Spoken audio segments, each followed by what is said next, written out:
छा गजमुख को, गोंद लाल विराजे सुत गौरी हर को, हाथ लिए गुड़ लड्डू साई सुरवर को, महिमा कहे न जाए लागत हो पद को।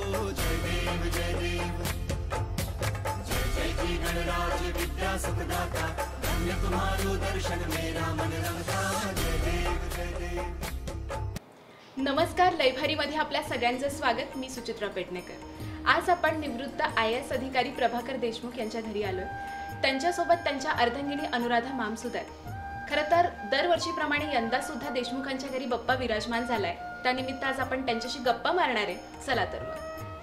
नमस्कार सर, मॅम, लयभारीमध्ये तुमच्या दोघांचंही स्वागत। आपण आपल्या संभाषणाची सुरुवात अगदी प्रश्नानेच करूया। पहिला प्रश्न सर तुमच्यासाठीच। तुम्ही छत्रपती शिवाजी महाराजांना प्रचंड मानता। तुम्ही सरकारी सेवेत असताना सुद्धा शिवनेरी किल्ल्याचं संवर्धन केलं, रायगड किल्ल्याचं सुद्धा संवर्धनाचं काम सुरू आहे, पण अगदी त्याचा आराखडा पण तुम्हीच बनवला होता। पण जसं शिवाजी महाराजांवरची जशी जास्त श्रद्धा आहे, तशी गणपतीविषयी तुमच्या काय भावना आहेत त्या जाणून घ्यायला आम्हाला नक्कीच आवडेल। नमस्कार।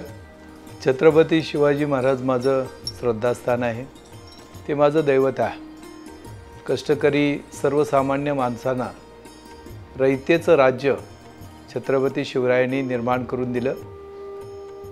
गणराया खऱ्या अर्थानं बुद्धीचे, शक्तीचे आणि युक्तीचे देवता आहे। मनापासून आराधना केली, त्यांच्यावरती श्रद्धा ठेवली तर निश्चितपणानं आपल्या अडचणी असतील, आपलं मागणं असेल, ते गणराया पूर्ण करतात असा आपल्याला अनुभव येतो। आणि तशी माझी मनापासूनची नितांत श्रद्धा गणरायावरती आहे। सर, दुसरा प्रश्न असा आहे की शेती, जलसंधारण आणि शिक्षण हे तुमच्या आवडीचे विषय आहेत। खरं तर तळागाळातील लोकांसाठी तुम्ही या तिन्ही क्षेत्रात फार काम करता। तर ह्या तिन्ही क्षेत्रातील वंचित लोकांसाठी तुम्ही गणरायाकडे आज काय मागाल? सर्वांना गुणवत्तेचं शिक्षण मिळावं, शेतकऱ्यांची शिवारं पाण्याने भरून जावीत, त्यांच्या शेतीमध्ये संपन्नता यावी, त्यांच्या अतिशय कष्टानं निर्माण केलेल्या धान्याला, भाजीपाल्याला चांगले दर मिळावेत आणि बळीराजा जो इतरांना अन्नदाता म्हणून काम करतो त्याचं जीवन सुख समृद्धी आणि आनंदाने भरून जावं अशी गणरायाकडे मी प्रार्थना करतो। सर, तुमचं गाव माण खटाव आहे, तर त्या गावासाठी, त्या गावाच्या विकासासाठी तुम्ही प्रचंड काम करता, तुम्ही प्रयत्नशील असता। तर या दोन्ही तालुक्यांच्या विकासासाठी सुद्धा तुम्ही बाप्पाकडे काय मागितलंय का? या दोन्ही तालुक्यामध्ये दुष्काळामुळे गरिबी आहे, लोक मोठ्या प्रमाणात स्थलांतर करतात। आमच्या तरुणांना, तरुणींना तालुक्यामध्ये रोजगार मिळावा, चांगली शेती व्हावी, त्याला पूरक व्यवसाय भरभराटीला जावेत आणि त्यांचं जीवन आनंदानं भरून जावं अशी परमेश्वराच्या चरणी मी प्रार्थना करतो। सर, आणखीन एक या निमित्ताने एक प्रश्न समोर येतो की तुम्ही प्रचंड प्रयत्न करून माण तालुक्यात बंगळुरू आणि मुंबई कॉरिडॉर आणला होता, पण तो सध्याची परिस्थिती बघता तो रद्द होण्याच्या मार्गावर आहे। तर तुमचे प्रयत्न वाया जातील असं दिसतंय, तर तुम्ही बाप्पाकडे असं मागाल का, की काय म्हणाल तुम्ही बाप्पाला या बाबतीत? मुंबई बेंगलोर कॉरिडॉर अंतर्गत होणारी MIDC ही माण आणि खटावसाठी आणि दुष्काळी भागासाठी वरदान ठरणार आहे। आणि बाप्पाकडे माझी मागणी आहे आणि आम्ही प्रयत्नांची पराकाष्ठा करू, कोणत्याही परिस्थितीमध्ये ही MIDC माण आणि खटावसाठी राहील आणि मला खात्री आहे की निश्चितपणाने ती राहील। कोणी ती घेऊन जाऊ शकत नाही आणि जाणार नाही, यासाठी आम्ही प्रयत्नांची पराकाष्ठा करू। त्यासाठी माण तालुक्यातले आम्ही सर्वजण एकत्रितरित्या लढा देऊ आणि लोकांचं जे मोठ्या प्रमाणात स्थलांतर होतं आहे, दुष्काळी भागातलं स्थलांतर होतं आहे, ते स्थलांतर रोखलं जाईल, सामाजिक प्रश्न त्या ठिकाणी सुटतील, यासाठी ही MIDC या ठिकाणी यावी। आमच्या तरुणांना, तरुणींना रोजगार, हक्काचा रोजगार मिळावा अशा प्रकारे आमचा प्रयत्न आहे आणि बाप्पांना मी प्रार्थना करतो। आणि मला खात्री आहे की बेंगलोर मुंबई कॉरिडॉर अंतर्गत MIDC मसवडला निश्चितपणानं उभा राहील आणि भरभराटीला जाईल। सर मला वाटतं निश्चितच तुमच्या प्रयत्नांना नक्कीच यश येईल. पुढचा प्रश्न निश्चितच तुमच्यासाठी अनुराधा मॅम. देशमुख साहेब जे आहेत ते नेहमीच व्यस्त असतात. पूर्वी ते प्रशासकीय सेवेत होते तेव्हा ते व्यस्त होते, त्याच्यानंतर ते सामाजिक कार्यामध्ये व्यस्त झाले, आता थोडेफार राजकारणात व्यस्त असतात. तर मला असं विचारायचं आहे की गणपतीच्या वेळी तरी तुम्हाला त्यांचा सहवास लाभतो का?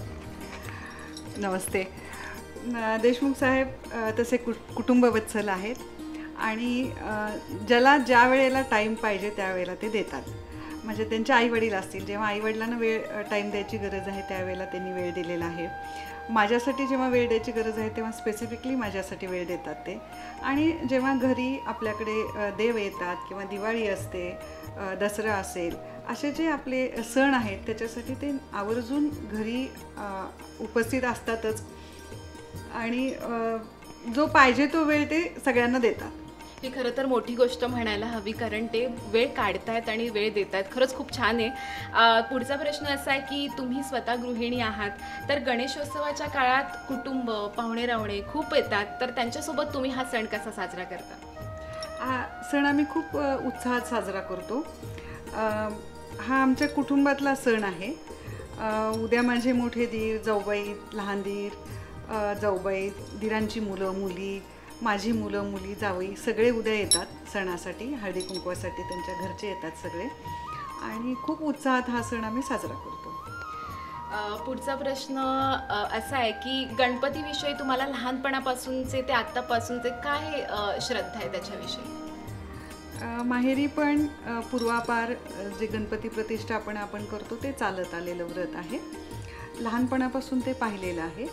अगदी लहान वयात आम्हाला आई दुर्वा कशी निवडायची, दुर्वाची पेंडी, 21 दुर्वांची पेंडी कशी करायची, तिथपासून ते देवाला हार करण्यापर्यंत सगळं आम्हाला ते जे काही कुलाचार असतात ते लहानपणापासून आईने आमच्यावरती बिंबवलेले आहेत. आणि तेच इकडे पद्धत आमच्या सासरी पण सासूबाईंची तशीच पद्धत आहे. त्यामुळं मग तीच पद्धत मला पुढे फॉलो करायला काही जड गेलेलं नाही.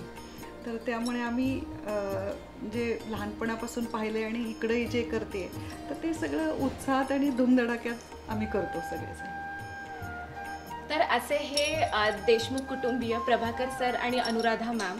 प्रभाकर सरांचं कार्य तसं म्हटलं तर मोठं आहे. सामान्य जनतेसाठी त्यांचा खूप जास्त त्यांची कळकळ आहे. त्यांच्यासाठी जितकं करता येईल तितकं ते करत असतात आणि त्यामध्ये अनुराधा मॅमची त्यांना मोलाची साथ लाभत असते. तर त्यांचे जे प्रयत्न सुरू आहेत तर त्यांना असंच बाप्पा यश देऊ, त्यांच्या ज्या काही मागण्या आहेत त्या पूर्ण हो अशी आपण प्रार्थना करूया आणि इथेच थांबूया. नमस्कार. नमस्ते.